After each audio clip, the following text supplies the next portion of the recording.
नमस्कार दोस्तों, स्वागत है आपका आपके अपनी चैनल वॉइस इंस्पायर्ड पर। एक राजा की 7 रानियां थीं।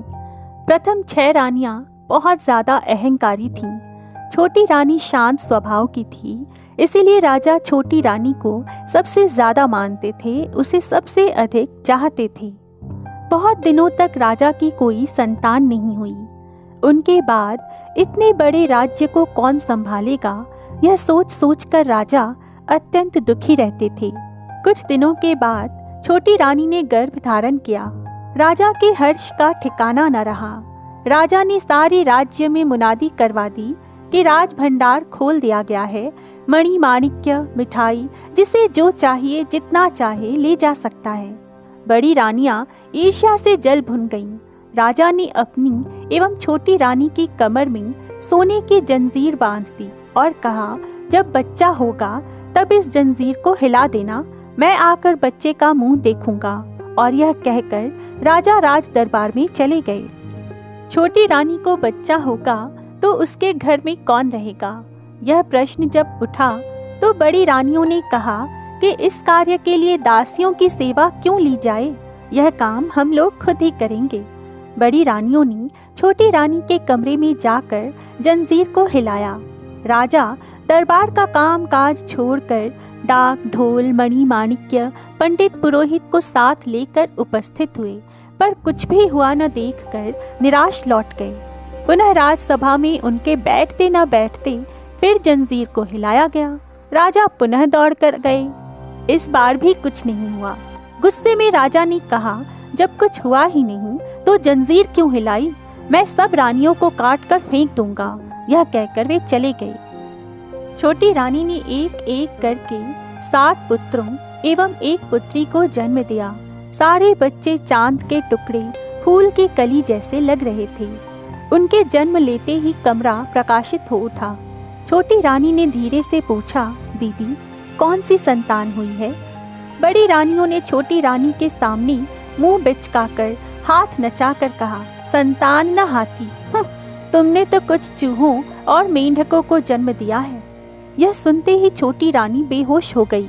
निष्ठुर बड़ी रानियों ने जंजीर को नहीं हिलाया और वे चुपचाप षड्यंत्र करने में जुट गईं। उन लोगों ने एक गमले में 8 नवजात शिशुओं को डाला और पिछवाड़े के बगीचे में एक गड्ढा खोदकर उसमें दफन कर दिया। लौटते समय कुछ चूहे एवं मेंढक के बच्चे एक टोकरी में लेकर आई और उसे छोटी रानी के समीप रखकर जंजीर को हिला दिया। राजा फिर ढाक, ढोल, गाजा बाजा, मणि माणिक्य, नौकर चाकर, पंडित पुरोहित को लेकर पहुंचे।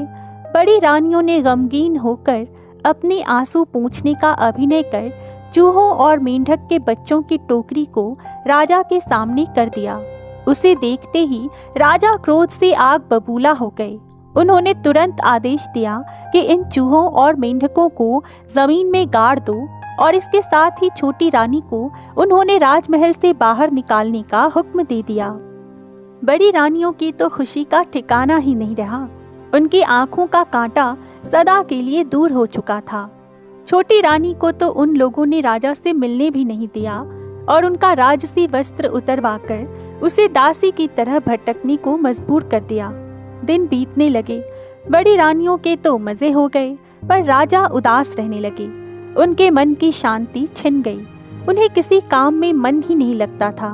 राजा के बगीचे में फूल नहीं खिलते थे। राजा ने पूजा पाठ भी अब करना ही छोड़ दिया था। एक दिन एक अद्भुत बात हुई। राजा के माली ने देखा कि बगीचे में चंपा के साथ और चमेली का एक फूल खिला है। उसने राजा को यह बात बताई। राजा ने उसे आदेश दिया, वे फूल तोड़ कर लाओ, आज उन्हीं फूलों से मैं पूजा करूंगा। माली फूल तोड़ने बगीचे में गया। उसे देखते ही चमेली के फूल ने चंपा के फूलों से कहा, 7 भाई चंपा, जागो रे जागो। तभी 7 चंपा के फूलों ने एक साथ कहा, क्यों बहन चमेली, हमें क्यों बुला रही हो? चमेली बोली, राजा का माली आया है, उसे फूल तोड़ने दोगे या नहीं?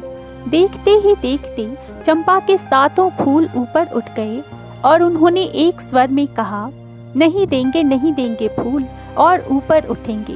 पहले आए राजा, फिर देंगे फूल। यह देख माली अवाक, उसने ऐसा चमत्कार अपने जीवन में कभी नहीं देखा था। फूल की डलियां फेंक कर वह दौड़ा दौड़ा राजा के पास गया और उन्हें सारी बातें बताई। सुनकर राजा आश्चर्यचकित रह गए। तुरंत सभी सभासदों के साथ वहां उपस्थित हुए। फूल तोड़ने राजा जैसे ही आगे बढ़े, चमेली फूल ने चंपे के फूलों से कहा, सात भाई चंपा, जागो रे जागो। चंपा के फूलों ने पूछा, क्यों बहन, किस लिए बुला रही हो? चमेली बोली, राजा स्वयं आए हैं, उन्हें फूल तोड़ने दोगे या नहीं?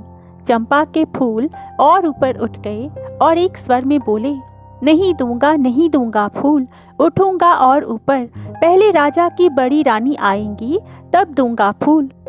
यह कहकर चंपा के फूल और ऊपर उठ गए। राजा ने तब बड़ी रानी को बुलवाया। बड़ी रानी शंख बजाती हुई फूल तोड़ने के लिए आगे बढ़ी। उन्हें देख चंपा के फूलों ने कहा, नहीं दूंगा, नहीं दूंगा फूल, उठूंगा और ऊपर, पहले आई मझली रानी, फिर दूंगा फूल। राजा ने तब मझली रानी को बुलवाया। फिर एक एक कर सारी रानियां आईं, परंतु फूल ऊपर उठते ही गए। राजा हताश होकर जमीन पर बैठ गए। तब फूलों ने कहा, नहीं दूंगा, नहीं दूंगा फूल, उठूंगा और ऊपर, पहले राजा की छोटी रानी आएंगी तब दूंगा फूल। लेकिन छोटी रानी है कहाँ? राजा ने उसकी खोज में नौकरों, रक्षकों, सिपाहियों को राज्य के चारों ओर भेजा। सभी ने उसे ढूंढना आरंभ किया। अंत में वह मिल ही गई। उसके कपड़े फटे हुए थे, हाथ पैर काफी गंदे थे। उसकी हालत अत्यंत दयनीय थी। उसी हालत में वह फूल तोड़ने के लिए आगे बढ़ी। चमत्कार हो गया, सारे फूल एकाएक नीचे आ गए। चमेली फूल भी उसके साथ नीचे आ गया। चंपा के सातों फूलों से एक एक खूबसूरत राजकुमार और चमेली के फूल से एक अपूर्व सुंदरी राजकुमारी प्रकट हुई। सभी माँ माँ कहकर छोटी रानी से लिपट गए। यह सब देखकर राजा सब माजरा समझ गए। खुशी से उनकी आंखों से आंसू निकल पड़े। उन्होंने तुरंत सभी बड़ी रानियों को कांटे के ऊपर लिटाकर जमीन में गाड़ देने का आदेश दिया एवं छोटी रानी सातों राजकुमार और राजकुमारी के साथ राजभवन में आए। राजभवन में आनंद एवं उल्लास छा गया। दोस्तों, आज की कहानी यहीं समाप्त होती है। आगे और भी ऐसी कहानियाँ सुनते रहने के लिए प्लीज़ मेरे चैनल को सब्सक्राइब करें और मेरे वीडियोस को लाइक और शेयर करना ना भूलें। मैं फिर आऊँगी एक नई कहानी के साथ। तब तक के लिए नमस्कार और धन्यवाद। आपका दिन शुभ हो।